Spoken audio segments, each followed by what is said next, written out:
پیش ہے ہندی زبان میں اپڈیٹ۔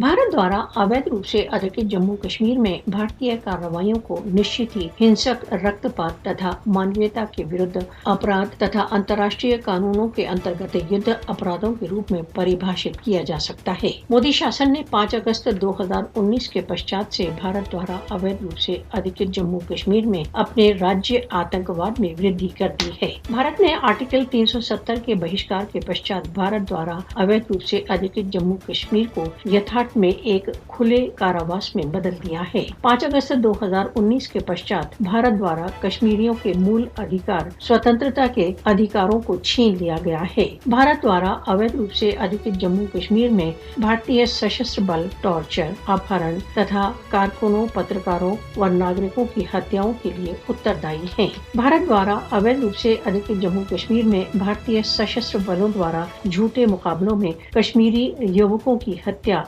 भीषण प्रकार के युद्ध अपराध हैं। अंतर्राष्ट्रीय मानव अधिकार संगठनों ने भारत द्वारा अवैध रूप से अधिकृत जम्मू कश्मीर में भारतीय युद्ध अपराधों को डॉक्यूमेंट किया है। भारत द्वारा अवैध रूप से अधिकृत जम्मू कश्मीर में भारतीय युद्ध अपराध सार्वभौमिक समुदाय के लिए एक चुनौती है। भारतीय सशस्त्र बलों को भारत द्वारा अवैध रूप से अधिकृत जम्मू कश्मीर में भीषण मानव अधिकार उल्लंघनों के लिए दंडित किया जाना चाहिए। निर्दोष कश्मीरियों के विरुद्ध मोदी तथा उसके पिट्ठुओं को युद्ध अपराधों के लिए दंडित करने का समय आ गया है।